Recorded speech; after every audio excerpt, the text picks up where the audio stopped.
अब देखो यार, अगर तुम लोग जेफ हार्डी के फैन हो तो ये वीडियो तुम्हारे लिए है। यहाँ पर AEW के अंदर जेफ हार्डी फाइनली उनका रिटर्न करने वाले गए। लास्ट नाइट AEW के शानदार डायनामाइट के बाद डायनामाइट की व्यूअरशिप सामने आ चुकी है। AEW और NJPW के इस साल के फॉरबिडन डोर को लेकर ऑफिशियल डेट सामने आ चुकी है। AEW के new reality show all access के बाद AEW ने QTW को टीज कर दिया है। तो गाइज वहीं MJF और उनके फियांसे को लेकर बेस्ट डे से एक बड़ी स्टोरी सामने आ रही है। और गाइज CM पंक के AEW से बाहर जाने के बाद CM पंक का भी एक नया पिक्चर सामने आ चुका है। तो गाइज चलिए बिना किसी देरी के शुरू करते हैं इस वीडियो को।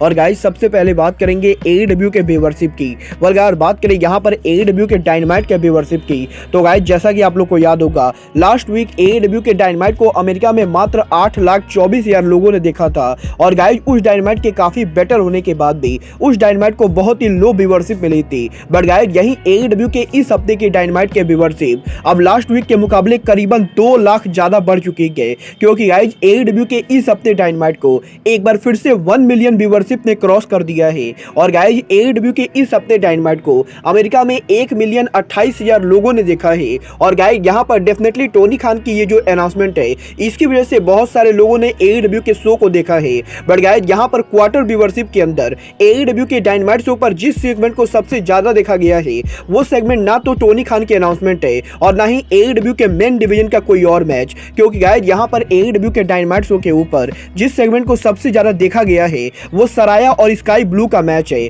और गाइज डेफिनेटली यहाँ पर सराया के AEW में आने के बाद सराया आर्गुबली AEW की वुमेन डिवीजन की बिगेस्ट ड्रॉ बन चुकी है। बट गाइज जहां तक बात रही डेमोग्राफी फिगर की, तो गाइज 18/49 डेमोग्राफी फिगर के अंदर लास्ट वीक AEW का डायनामाइट नंबर 5 रैंक पर था। बट गाइज यहीं 18/49 डेमोग्राफी फिगर के अंदर AEW का इस हफ्ते का डायनामाइट नंबर 1 रैंक पर था। वेल गाइज देखना बहुत ही दिलचस्प होगा कि इस हफ्ते टोनी खान के अनाउंसमेंट के हाइप के बाद डायनामाइट के 1 मिलियन क्रॉस करने के बाद अगले हफ्ते AEW डायनामाइट के व्यूअरशिप का क्या होता है।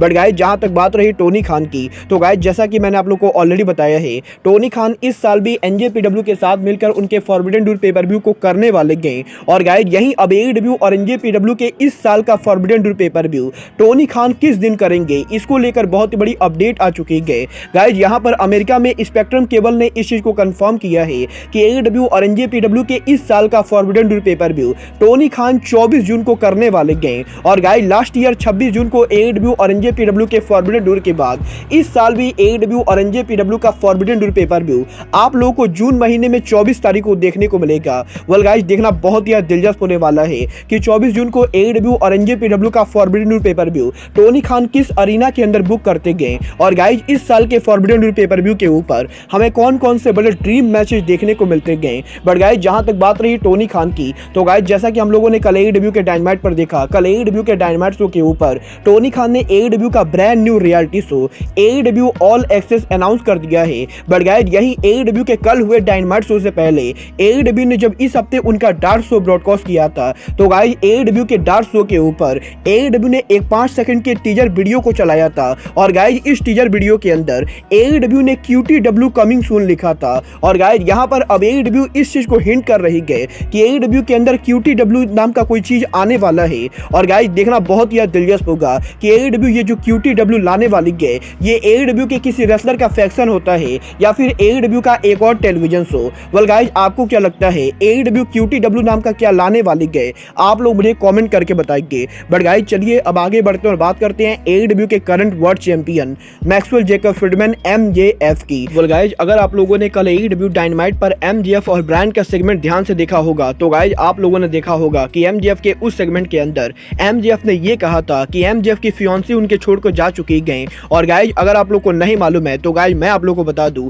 आज से करीबन 4 से 5 महीने पहले MJF ने फेमस पेंटर नाओमी के साथ उनकी एंगेजमेंट की थी। और गाइज इसको लेकर सोशल मीडिया पर काफी पिक्चर्स भी वायरल हुई थी। और गाइज यही अब करीबन 4 से 5 महीने के बाद AEW के कल हुए डायनामाइट शो के ऊपर MJF ने उनके फियांसी के साथ जो ब्रेकअप वाली स्टोरी को सामने लाया था, वो स्टोरी AEW की स्टोरी लाइन का हिस्सा होने के साथ साथ MJF के रियल लाइफ की स्टोरी है। क्योंकि गाइज यहाँ पर इस हफ्ते फाइटफुल ने इस चीज को कंफर्म किया है कि AEW डायनामाइट पर MJF जो प्रोमो कट कर रहे थे, वो प्रोमो पूरी तरह से अनस्क्रिप्टेड प्रोमो था। और गाइज यहाँ पर सच में MJF की फियांसी उनको छोड़कर जा चुकी गई। और गाइज यहाँ पर आज से करीबन 10 से 15 दिन पहले MJF और उनके फियांसे नाओमी के बीच में ब्रेकअप हो चुका है। बट गाइज यही MJF और उनके फियांसे फियांसे के ब्रेकअप होने के बाद अब एमजेएफ की फियांसे नायोमी काफी ज्यादा पैसे कमाने वाली गए, क्योंकि गाइस जैसा कि मैंने आप लोग को ऑलरेडी बताया, एमजेएफ की फियांसे नायोमी एक बहुत ही बढ़िया पेंटर है। और गाइस यहाँ पर नायोमी ने पहले भी जॉन मॉक्सली और सीएम पंक जैसे रेसलर्स के काफी सारे बेहतरीन पेंटिंग बनाए गए।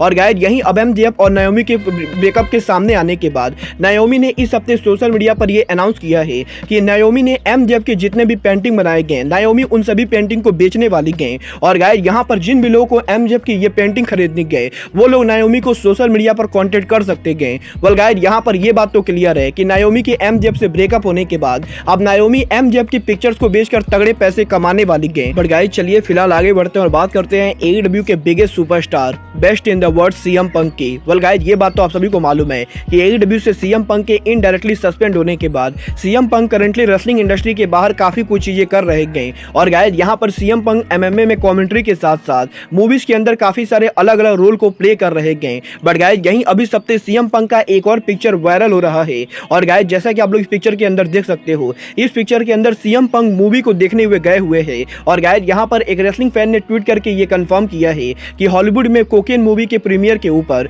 सीएम पंक इस मूवी को देखने पहुंचे थे। और गाइस जैसा कि आप लोग इस पिक्चर में देख सकते हो, इस पिक्चर के अंदर सीएम पंक ने उनके हेड को भी सेव कर दिया है। और गाइस जो लोग सीएम पंक को लंबे टाइम से फॉलो करते गए, उन लोग को ये बात डेफिनेटली याद होगी कि सीएम पंक जब डब्ल्यूडब्ल्यूई के अंदर हील रेसलर हुआ करते थे तो गाइस सीएम पंक कुछ इसी तरीके का हेयर स्टाइल रखा करते थे। वेल गाइस देखना बहुत ही दिलचस्प होने वाला है कि सीएम पंक के ये पुराने वाले लुक के सामने आने के बाद सीएम पंक एईडब्ल्यू पर उनका रिटर्न कब करते गए। बट गाइस जहां तक बात रही एईडब्ल्यू में रेसलर्स के रिटर्न होने की, तो गाइस सीएम पंक उनका रिटर्न कब करेंगे इसकी तो कोई गारंटी नहीं गए। बट गाइस यहीं अब जेफ हार्डी के एईडब्ल्यू में रिटर्न होने को लेकर एक बहुत ही पॉजिटिव न्यूज सामने आ चुकी है। वेल गाइस जैसा कि मैंने आप लोग को 2 दिन पहले बताया था, अमेरिका के अंदर जेफ हार्डी के केस को लेकर इस हफ्ते सुनवाई होने वाली थी। और गाइस फाइनली कल यहां पर अमेरिका के अंदर जेफ हार्डी के केस की सुनवाई करके फाइनल कर दिया गया है। और गाइस यहां पर कल अमेरिका के अंदर जेफ हार्डी के डीयूआई अरेस्ट को लेकर फाइनली क्लोज कर दिया गया है, जहां पर इस केस के क्लोज होने के बाद जेफ हार्डी को काफी सारे फाइन देने पड़े गए। और गाइस यहां पर जेफ हार्डी के ड्राइविंग लाइसेंस को